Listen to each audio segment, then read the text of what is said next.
Coming up on Avant, Technology Insights with Ken Presti. No matter how wonderful your pipeline is, no matter how wonderful your deals and close percentage is going, there's too many curveballs out there. There's too much unpredictability to take your foot off the gas. Much has been written about how to close deals. A lot less has been written about how to open doors to conversations that lead to those deals. We'll talk to the author of a book that covers exactly that topic. We'll discuss getting your foot in the door, building consistency, doing your homework, developing your talk tracks, and a whole lot more right after this.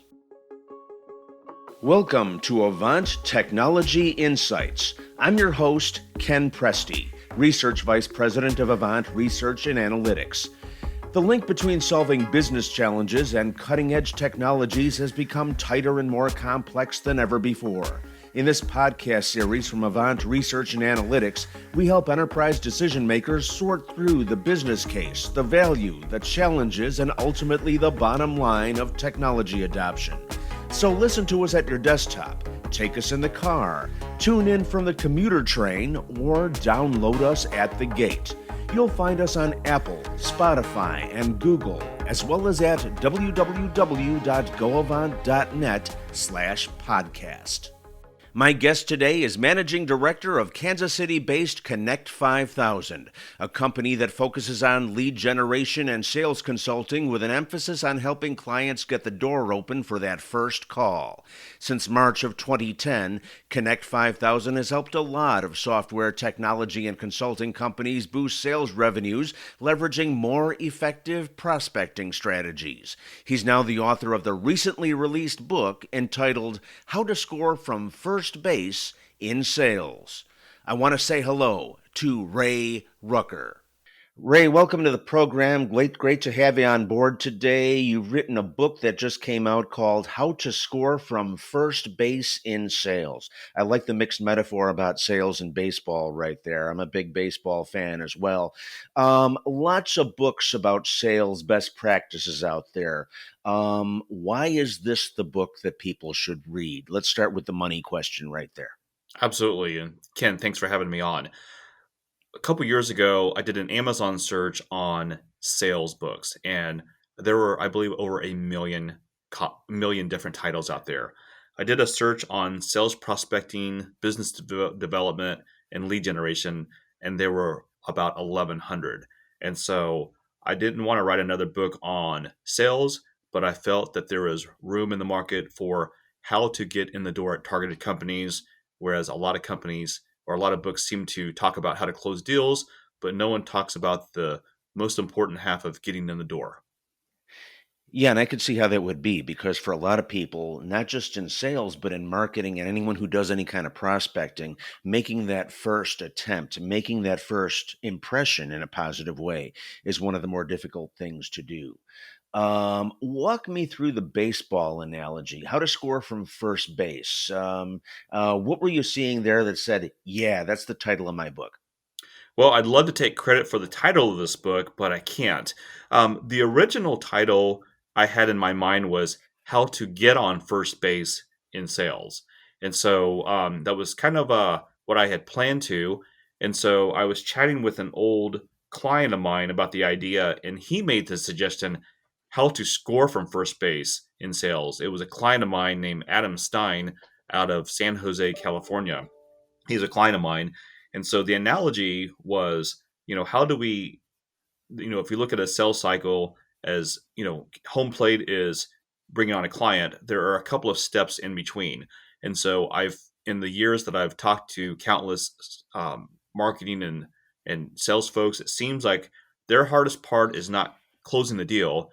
It's getting in the door and just, getting the toe in. So that's how the analogy came to play. So one of the first things that comes up in your book is a three-legged stool with the three legs representing inbound marketing leads, referrals and networking, and proactive outbound calling. What would you say is the process around leveraging these three legs, and what are the issues with each? Sure. So the three-legged stool, I can take credit for that was on my own. And what I've noticed with a lot of my own technology clients is that there was maybe a few companies that had a very robust lead generation machine where they were able to crank out quality leads and inbound leads, and they were able to keep their team busy. But I would say that a majority of people don't. And so I thought through of like, how do we oversimplify this so that people understand? And I found that, there are companies out there that they get a certain number of inbound leads, but it's not enough to fill the pipeline and provide coverage to hit revenue goals for the company. And so the problem I think with inbound marketing is that it only gives you so many leads per month. The problem with the is that marketing is an art and a science, and at times it can be very unpredictable, where the lead flow goes up and down, and it's something that a salesperson cannot control. The second leg that I referred to was referrals and networking, which are very important. All of us would probably agree that, all things being equal, we would rather have a warm introduction rather than have to make cold ones. But again, the problem with that is that you can't predict those either. Even if you have an unlimited Rolodex of people, most people, they're thinking about themselves, including myself. And if your name pops up in a good way, it's wonderful, but they're also limited. And what I found is that there aren't that many sales reps out there who feel that they have more than enough inbound leads and more than enough referrals and networking. And so you have to supplement it with being proactive, reaching out to strangers and companies who don't know you from the blue and start connecting with them. And what about that outreach in this day and age? Because it used to be, I mean, going back to a million years ago, like 2019, you'd be able to go to a conference or some sort of a convention or a meeting of some sort, and you'd be able to mingle. You'd start meeting with people. You'd be talking to people in the sessions, and at the end of the day, there would be receptions, and you'd have a chance to have a cocktail with somebody. Nowadays, everything is on, some sort of an electronic medium because, of the pandemic going on. How do you see that part changing in this day and age? Well, I think for one thing, is that I know even before the pandemic, it was hard to get a hold of people. Decision makers are very, very tough and very elusive. I think the pandemic, if anything, has highlighted the problem of, you can only do so much in person, as you said. So I think it exposed a lot of companies, and it might have exposed a lot of sales reps who did not make it a discipline or practice to be doing pure outreach, casting a wide net and planting seeds to companies who they don't have a previous relationship with. And Mm. so, my goal is that, people make this a more higher priority rather than trusting that their marketing department will supply them an endless amount of leads. Okay. And as they work down that path, here's the thing that I've run across so many times before. You've got to get the prospect's attention, and that implies that you know something about what he needs already in order to get him just to have that conversation with you. In order to get to the point where you can do that, you have to do a certain amount of due diligence. You have to have a certain amount of research or at least an understanding of that space. How do you strike that balance between getting the information that you need to really knock their socks off, as opposed to spending too much time on a prospect that might not go anywhere? Absolutely. Well, it is a delicate balance, and it's also a fine line between stalking and also doing your due diligence. But also, there's a fine line between using research as an excuse not to prospect and reach out to folks, and as well as making sure that you don't sound unprepared. My Mhm. advice has always been is visit the website, visit LinkedIn, and I'm sure that you'll be able to grab a couple of nuggets out of that. And that time shouldn't take more than 5 minutes. So my suggestion is never spend more than 5 or 6 minutes max doing research, because the stats clearly show that even if you have a lot of nuggets that you can use for them, 90 to 95% of prospects typically don't respond to you right away. Right, right, right. Now, your book talks at some length about the importance of consistency. Are you finding a lack of consistency in the sales process? And if so, where? So it's interesting that with both small and large companies, um, everyone tends to, not everyone, but a large majority of companies tend to wing it, and they kind of come up with their own system. But the problem with that is branding, messaging, positioning. There's no consistency, and so I'm not saying that my system is correct, but I think the biggest thing is having a system in place, having a cadence in place, but making sure that the sales team for specific organizations are at least in the same ballpark rather than everyone, spewing out different types of messages on what they think that the company provides. So that's kind of a circle the wagons kind of thing and make sure that your own team has the common vision. And everybody's going to have, I guess, a little bit of a different view on that based on their own experience and what their function is within the company. But what I'm hearing you saying is that you need to sit down with your team and say, okay, these are the key talking points. These are how we're going to get around these particular objections, things along that nature. Does that kind of summarize it? Yes, and also I wrote in the chapter, and one of the chapters is at the end of the day, a simple question to fill in the blanks is, you know, my company provides X, resulting in Y. And, I've talked to enough firms that have been clients and also ones that aren't, where they'll do an exercise with their sales team and they'll have them respond with answers by email, like, what is it that we do? What do we provide? What problems do we solve? And they get several answers out of the same sales team. And so Mm. at the end of the day, consistency matters, but also I think the biggest thing is that successful sales reps are able to articulate pain, problems, and challenges that their software product or solution solves. Right, because it all comes down to the business case. You can't sell anything just based on whiz bang technology anymore. You've got to be able to show how this contributes to that bottom line. That's awesome. My favorite chapter title is "You Can't Sell Steak to Vegetarians." Makes perfect sense to me at a culinary perspective. Apply that to what the real world examples you're seeing in sales. And is that more of a rookie problem, or do you see that extending to more experienced personnel as well? I would say it extends to experienced personnel as well.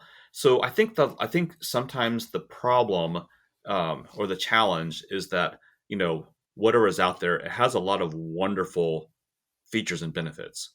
But Hmm. at the end of the day, most people are buying end results. They're buying the end result of what your solution can solve for them. And Hmm. so, it reminds me of there's a quote that I have on my wall by Martha Hanlon, and she said, every client, no matter who they are or what they're buying, chooses for emotional reasons, but justifies with rational, aka ROI reasons. And so I think that you have to lead with emotional pain, problems, and challenges. But at the end of the day, when they decide to move forward, because they are running a business, they have to justify it with rational ROI backing. Sure. So give me an example of selling steak to vegetarians in the tech industry, if you can, if possible. What are some of the ways that somebody might come to the table with the wrong offer, thinking in their minds at least that this is something that the customer needs? Sure. So, when I wrote the chapter, I thought to myself, it doesn't matter how wonderful of a sales rep that you are, if you're targeting the wrong audience, you're behind already. And so, what I it reminds me, and I'm trying to think off the top of my head some existing clients, but reminds me of the old analogy that someone came up with, not myself, but the guy goes to the hardware store and he's looking for the right uh, drill, and the gist of it was, hey, yes, the drill makes holes, so what are you really selling? You're selling holes drilled, not the actual, I mean, even though you're directly selling a Hmm. drill. The So value of the drill is the hole. Yeah, correct. And so I think a right. problem with this is that there's a lot of technology out there. There's a lot of technology at that side that's very, very similar with a small nuances here and there. And so I think the biggest thing is selling differentiation of, again, what product, you know, if you look at your service, technology, whatever happens to be, what really are you selling? And I think that a lot of decision makers and buyers sometimes don't realize when they purchase something of what they're really buying. Mhm. Interesting. Yeah, that there's an interesting background to that in the sense that sometimes salespeople can become they'll fall in love with their product, and they're not really making that full translation to what the customer need is, and that's something that I think that's getting better. At least it's getting better than it used to be, but there's still a tendency for people to fall back into that mode. Well, I think Chapter probably 5. Yeah, go ahead. with the Yeah. pandemic, and people competition even getting more brutal. I think it's forcing companies to get ruthlessly clear on what they provide. Yeah, and that comes down to what I'm seeing in chapter 5, which is entitled "Train Like a Champion." At Avant, we like to say "Train like a pro." Our president Drew Lidecker uses that line all the time, and it's a very insightful piece of advice because especially in the tech industry, you continually need to evolve both in terms of strategy and tactics, as well as in the technology space itself. What aspects of training are people most likely to forget that you're able to see? So I would say that there's a couple things that matter. It seems like no matter how healthy our pipelines might get, I think that as a human nature, we tend to coast at times, and but too many X factors come out of the blue. So, for example, a company might get acquired and that deal goes away, or companies go out of business, which we're seeing in the pandemic, or companies undergo leadership changes or whatever it happens to be. But I would say is that the biggest thing is consistency. There's too many X factors out there. As again, unfortunately, the pandemic is a wonderful example of everything looks good until it doesn't. And Mhm. so, what I'm trying to preach is that no matter how wonderful your pipeline is, no matter how wonderful your deals and close percentage is going, there's too many curveballs out there. There's too much unpredictability to take your foot off the gas. Okay. So part of training is that whole ability to know your product, to know what to say, to know how to answer. A lot of companies do a lot of scripting in this respect, especially to the extent that salespeople are working over the telephone or by some similar means. Um, That's kind of a good thing, bad thing, because on the one hand, you can get your pitch very solidified by scripting it. On the other hand, I don't know anyone who can, listen to somebody reading them a script and not see it as somewhat contrived. I mean, you're reading to me. You don't really know this stuff. We're not connecting as individuals. Where do you see that going? And how do you make sure that your salespeople have that comprehensive knowledge without coming across like they're reading something off a printed page? Sure. So I have a love-hate relationship with the word script. I think scripts are important. Obviously, movie stars use them, but I think the difference is that movie stars, they will say it over and over again countless times until it sounds natural. I prefer to use the word talk track or instead of script. But I would say is that, in the beginning, you know, you may sound a little contrived. As you said, you may sound a very canned, but I think as you get comfortable with it, things just naturally tend to work better. But out of structure comes flexibility. So as people understand and can articulate quickly of what their pitch is, it'll be more natural over time. And I think that's where consistency comes into plays is the more you do something, the easier it becomes, even though in the beginning you may sound, very rehearsed. But I think one of the problems or one of the challenges or one of the solutions would be is in the beginning is call companies that are not your dream clients, that if you mess it up, it's not the end of the world, and you can practice on um, you know companies that you probably maybe have no intention of doing business with, but don't practice on your dream clients. Until you get a few laps around the track and you're ready to go. It's interesting what you said about that whole thing on scripting because I run into that too just on these podcasts. I'll talk to people and they'll say, okay, well, send me a list of questions. And what I can do is I'll send you a list of topics, but I don't know exactly what the questions are because I don't know how the conversation is going to go. And if I just follow a list of questions, then, we're not really exploring the topics as much as I'm just reading off a list. And I find that people are much more engaged when you go the first way, where you're taking them down the topics instead of the questions, and then people have more of a natural conversation. So I think that correlates in the sales world as well. Yes. So I'm a big believer of a couple of things. Is that, I mean, rapport still matters. People are still dealing with humans, and so you have to people have to get comfortable with you. I have no problems with people, having friendly exchanges and having small talk just to break the ice. But what what would be helpful is people use this talk track as a guide, so that not that it's sounding mechanical or robotical, but the biggest thing is after you've exchanged some pleasantries, is have some thoughtful, open-ended questions that makes the prospect think a little bit. And so, but it doesn't hurt to have a couple of sentences of who you are so that you give context on why you're asking these questions. Mhm. Changing gears for just a minute, what do you see as the actual value of social media in today's sales strategy?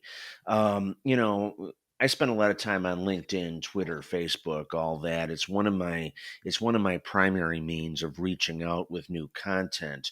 While I'm out there doing this kind of thing, I'm also seeing people in the sales mode doing the same kind of effort, albeit in a slightly different angle because they've got a different objective. But to what extent do you think social media really meets that overall goal? So I have a love-hate relationship with social media. Except LinkedIn. LinkedIn, I feel, is worth its salt. So I think that a lot of social media is a lot of noise, a lot of distractions, and it can be a good time suck.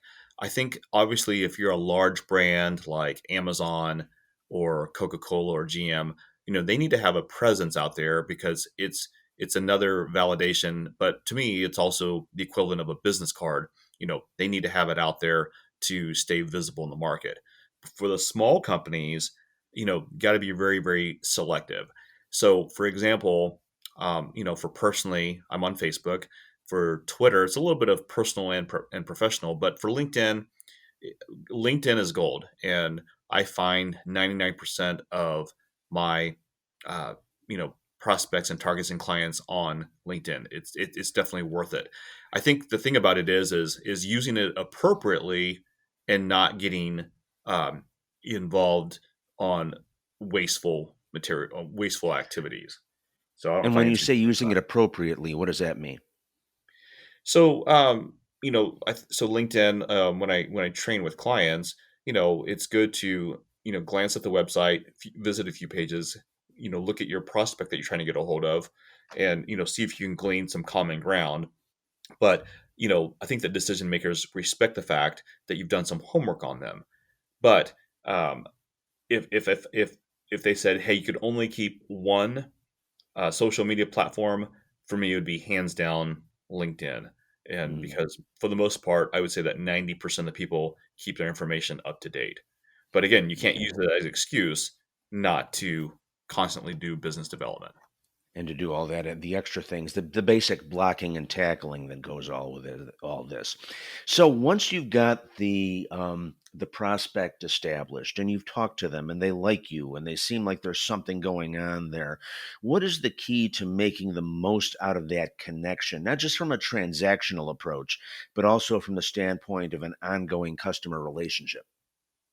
So I would say is that, and I my thought would be is two things. A, always provide value. Whether or not they move forward with you or not, always provide value. Whether it's pointing them towards clients, pointing them towards prospects, giving them good content that they can use, because you look more as a trusted advisor than a sales rep. But I would say, the other thing is gently and calmly always keep in front of the basis of the relationship to begin with. Is keep in front of them pain, problems, and challenges that cause them to have a relationship with you to start. Because I think sometimes people lose sight of it and they forget that they had a problem to begin with. And sometimes you have to dig at their wound a little bit to remind them why you're having a conversation to begin with. Yeah, that makes sense because sometimes that can be a little bit of a painful process depending on what it is that you're going through. So, Correct. so Ray, tell us where to get the book. So if you go to Amazon.com, that little company in Seattle, Washington, if I've you heard of them. yes, if you either Hmm. type in Ray Ruecker, which is Ruecker, or if you type in how to score from first base exclamation mark in sales in parentheses, I think you'll find it. And and if you know of a marketing or sales or business development folk who might benefit from it, I would encourage you to order some copies for them. And as we near the holidays, it might be a nice gift for them. Yeah, nice stocking stuffer. Good thought there. Yeah, I really enjoyed the book. It's an easy read. There's a lot of great nuggets in there. It comes highly recommended. Ray Rucker, the new author, I like that term, the new author of How to Score from First Base in Sales. Thank you very much for being here today. Some great information and some interesting perspectives that can help to propel your sales efforts even further. So thank you very much for being here. Thank you, Ken. You've been listening to Avant Technology Insights, featuring information and opinions on how key technologies can be leveraged to solve business problems. Avant Technology Insights is a service of Avant Communications, a platform for IT decision making. All opinions expressed in this podcast are those of the guests and the host. For more information, please feel free to download our research reports and other resources at www.goavant.net. That's www.goavant, as in victory, ant.net. For Avant Research and Analytics, this is Ken Presti.